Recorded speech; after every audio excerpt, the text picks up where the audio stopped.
নমস্কার বন্ধুরা, বং ফুডি সাবের আরও একটি নতুন রেসিপির পর্বে আপনাদের সবাইকে স্বাগত জানাই। আমার আজকের রেসিপি মাশরুমের কষা, বা আপনারা এটিকে মাশরুমের কারিও বলতে পারেন। গরম ভাত, রুটি, পরোটা এই সবের সাথেই এই মাশরুম কষা খেতে কিন্তু দুর্দান্ত লাগে। তবে ঠিক কিভাবে তৈরি করে নিলে এই মাশরুম কষার স্বাদ হবে অনেক বেশি, চলুন দেখে নেব সেই রেসিপি আজকের পর্বে।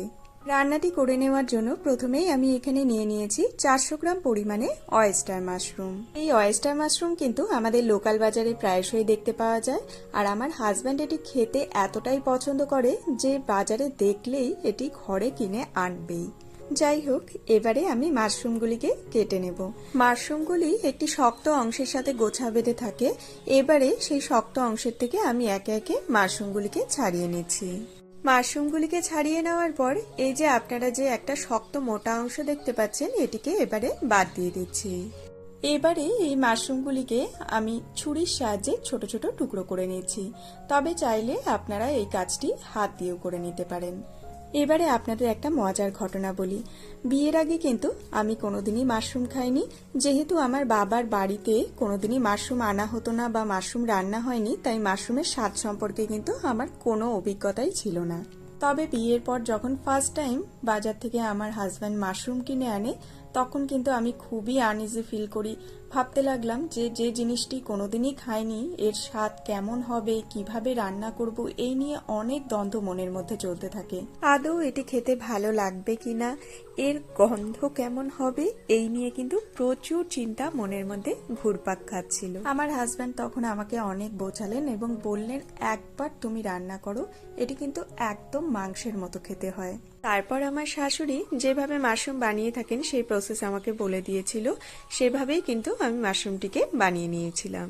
সব মাশরুমগুলিকে আমার ছোট টুকরো করে কেটে নেওয়া হয়ে গিয়েছে। এবারে একটি বাটির মধ্যে আমি গরম জল নিয়ে নিয়েছি, তার মধ্যে নুন অ্যাড করে দিলাম এবং এই নুন গরম জলের মধ্যে কেটে নেওয়া মাশরুমগুলিকে 15 থেকে 20 মিনিটের জন্য ভিজিয়ে রেখে দিচ্ছি।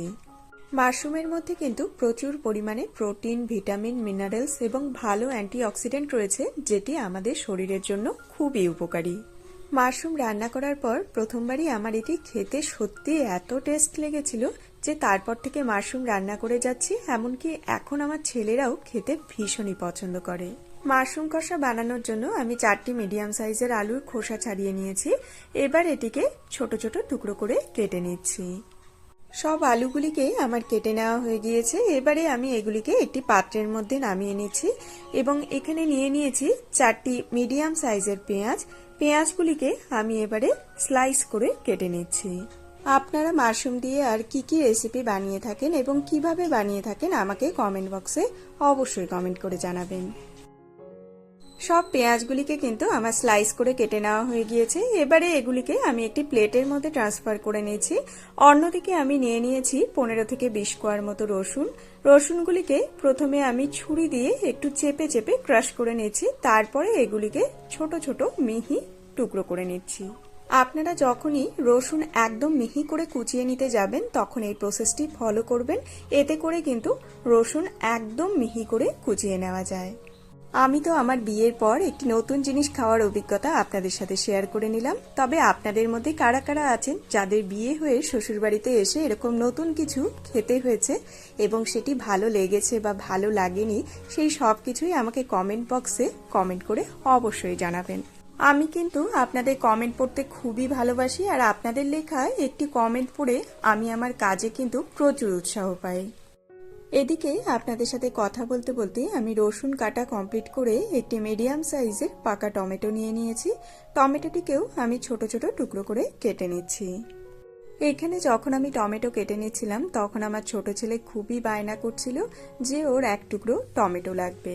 ভিডিও যখন শুট করতে থাকি তখন হোক বা এমনি সময়ই হোক, ও যেহেতু অনেকটাই ছোট তাই ওর এরকম সারা দিন ধরে কিছু না কিছু বায়না চলতেই থাকে। একটি কড়াইতে আমি গরম করে নিচ্ছি 3 টেবিল চামচ সর্ষের তেল।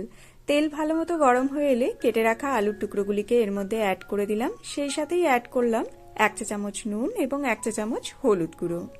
গ্যাসের ফ্লেম মিডিয়ামে রেখে আলুর টুকরোগুলি বেশ হালকা লাল হয়ে আসা অবধি নাড়াচাড়া করে ভেজে নামিয়ে নিচ্ছি।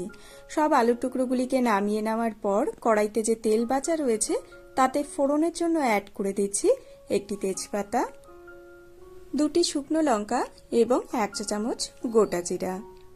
গ্যাসের ফ্লেম লোতে রেখে 30 থেকে 40 সেকেন্ড সময় নিয়ে ফোড়নটিকে ক্রমাগত নাড়াচাড়া করে ভেজে নিচ্ছি। ফোড়ন থেকে যখন একটা সুন্দর গন্ধ বেরোতে শুরু করবে তখন এতে অ্যাড করে দিচ্ছি কুচিয়ে রাখা পেঁয়াজ। গ্যাসের ফ্লেম এবারে লো থেকে মিডিয়ামে করে দিচ্ছি এবং পেঁয়াজের রং বেশ লাল হয়ে আসা অবধি নাড়াচাড়া করে ভেজে নিচ্ছি। এখানে যদি পেঁয়াজটিকে বেশ লাল করে ভেজে নেওয়া হয় তাহলে মাশরুম কষার স্বাদ কিন্তু বেশ ভালো হয়। 3 থেকে 4 মিনিট সময় নিয়ে পেঁয়াজটিকে নাড়াচাড়া করে ভেজে নেওয়ার পর আপনারা নিশ্চয়ই দেখতে পাচ্ছেন পেঁয়াজের রং বেশ সুন্দর লাল হয়ে এসেছে। এই পর্যায়ে আমি এর মধ্যে অ্যাড করে দিচ্ছি 1 চা চামচ থেতো করে নেওয়া আদা এবং কুচিয়ে নেওয়া রসুন। আবারও 2 মিনিটের জন্য নাড়াচাড়া করে রান্না করে নিচ্ছি, যাতে আদা এবং রসুনের মধ্যে যে কাঁচা গন্ধ রয়েছে সেটি পুরোপুরিভাবে চলে যায়। তবে আমি যে এখানে থেতো করে নেওয়া আদা এবং রসুন কুচির ব্যবহার করেছি তার পরিবর্তে আপনারা চাইলে 1 চা চামচ আদা রসুনের বাটারও ব্যবহার করে নিতে পারেন। 2 মিনিট পর এর মধ্যে অ্যাড করে দিলাম কুচিয়ে নেওয়া টমেটো এবং সেই সাথেই অ্যাড করছি সামান্য পরিমাণে নুন। আর এই নুন অ্যাড করার ফলে টমেটোটি কিন্তু খুব তাড়াতাড়ি নরম হয়ে আসবে। 2 মিনিট রান্না করে নেওয়ার পর টমেটোটি কিন্তু বেশ সুন্দর নরম হয়ে এসেছে। আর এই পর্যায়ে আমি এর মধ্যে অ্যাড করে দিচ্ছি 1 চা চামচ ধনে গুঁড়ো, 1 চা চামচ জিরে গুঁড়ো, 1 চা চামচ লাল লঙ্কার গুঁড়ো, 1 চা চামচ হলুদ গুঁড়ো এবং 1 চা চামচ চিনি। 2 টেবিল চামচ জল অ্যাড করে দিলাম এবং গ্যাসের ফ্লেম লোতে করে দিয়ে সব মশলাগুলিকে খুব ভালো করে কষিয়ে নিচ্ছি। মশলা যত ভালো করে কষানো যাবে রান্নার স্বাদ কিন্তু ততই ভালো হবে। তবে এই সময় মশলাটিকে ক্রমাগত নাড়াচাড়া করে কষিয়ে নিতে হবে, না হলে কড়াইয়ের তলায় লেগে ধরার সম্ভাবনা থাকবে।